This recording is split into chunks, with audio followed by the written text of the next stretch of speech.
Hey everyone, welcome back. Here's how to fix your N26 account if it's still locked on app. Accounts may lock temporarily after multiple wrong attempts.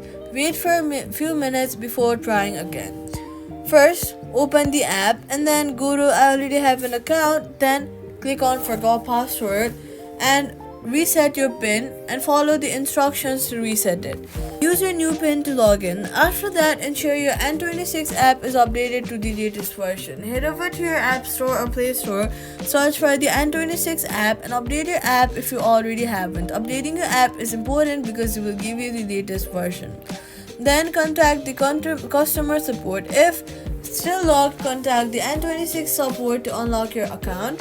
Avoid repeated wrong PIN attempts to prevent future locks. That's how to fix the N26 locked on app. Like and subscribe for more banking fixes.